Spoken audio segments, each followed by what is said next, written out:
I missed the intro.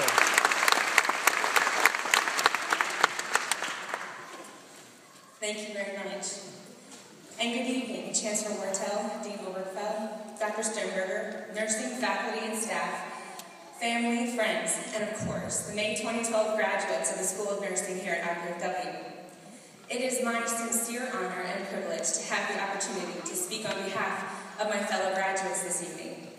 It's my hope to reflect on all of our experiences these past few years, and not just my own.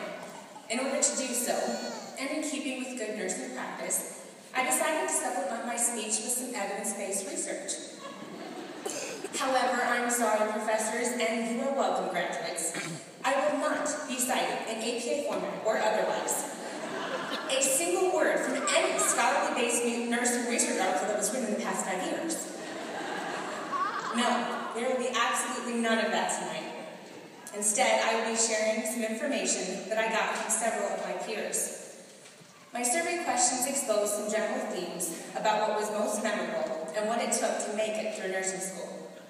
For example, we all had to suffer through those nerve-wracking feelings of doing something new for the first time. Remember way back in fundamentals, when your biggest concern for the day was to make sure you got an accurate manual 2-step blood pressure reading. Remember the 2-step? Or what it felt like to keep your hand from shaking while administering that first heparin shot.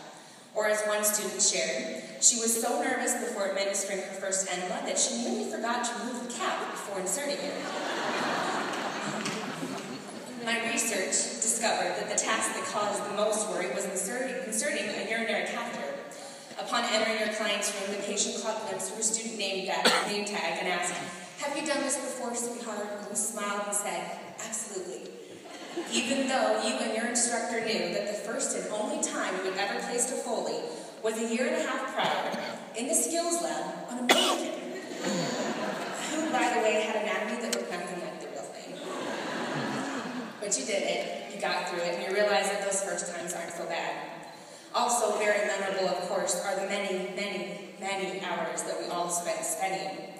Whether it was 3 p.m. or 3 a.m., whether you made it through study group in the 24-hour lab at the library, or you were all crowded on the sectional couch in your parents' basement, there was nothing that enough Red Bull and Taco Bell couldn't remedy. Sleep, good nutrition, no, you didn't need any of that. You got 45 minutes of shut-eye before the final exam in Med Surg 2 and took the exam in your pajamas. As long as you got a 75%, nothing else really mattered. Yeah, things weren't always so pretty. When asked what was most difficult about nursing school, one student replied, "What wasn't hard?" I totally agree. Sometimes things were so overwhelming. There were tears. There were many stressful days about the never-ending deadlines. And the stress that came with balancing those deadlines with our family and work. I often felt that all the 80-page clinical assessment papers, endless reading assignments, simulations, group project, clinical hours, and my absolute least favorite, discussion boards, they were never going to end. But they did. And it's really important to know that not every day was stressful. As a matter of fact, the further you moved along in the program, the more certain you were that nursing was a career fit for you. Remember the first day that everything seemed to click in clinical? You tried out your assessments, passed all your meds, carried out your tasks, and gave a pretty decent report at shift change, all with very limited help and a good dose of confidence. And remember the day that your patient took your hand, held it against your cheek, and gave it a kiss, telling you that you were the greatest nurse she'd ever had. Those were good days. Those were days that made it all worth it. But all those days, both the good and the bad, have brought us here. And I don't need my surveys to tell me that we wouldn't have made it here without each other. The 53 of us here today have shared an experience that we won't share with anyone else. We come from different backgrounds, different families, different cities. Some of us are a bit older than the rest. But we have studied and we have learned together. We have worried, and we have laughed, probably even more together. We've developed amazing friendships, and we've made it here together. And now, as we head into our separate careers and plan for our individual futures, we can be confident that we're leaving here with the skills and the knowledge we need to get started, but also with the incredible experiences and wonderful friendships supporting us. It's my own belief that there is nothing random about how each of us got here today.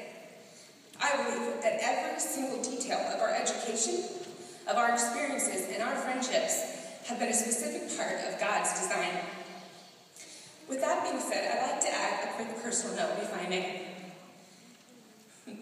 As I reflect on my own time here at IPFW, I realize that I cannot leave this stage until I publicly acknowledge God's faithfulness in my life.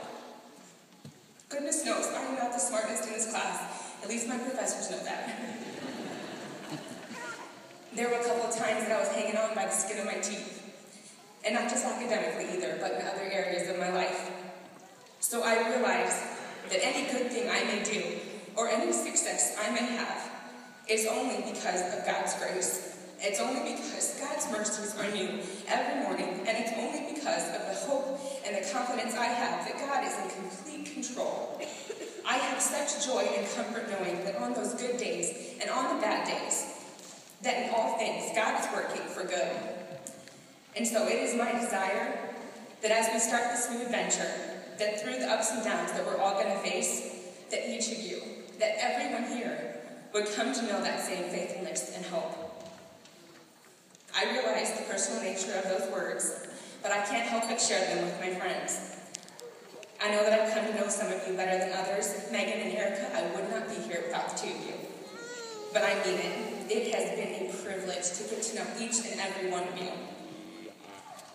We've shared in this piece of life together, and we have survived nursing school. As I close, I need to give a couple of very heartfelt thank yous. On behalf of my peers, I want to extend a huge thank you to the entire nursing faculty, each clinical instructor, and every preceptor.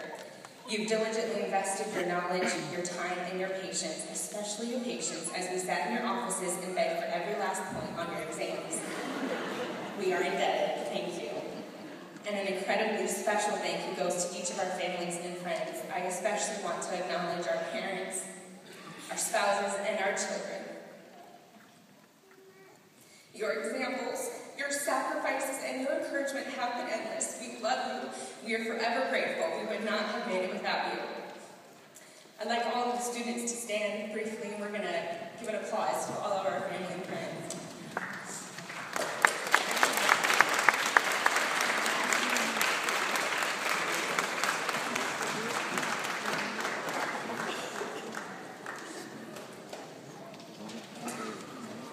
And finally, it is with great pride and great respect that I applaud each of you on this tremendous accomplishment and on a job well done. I pray God's richest blessings for every one of you as you begin this new chapter. Congratulations. Thank you.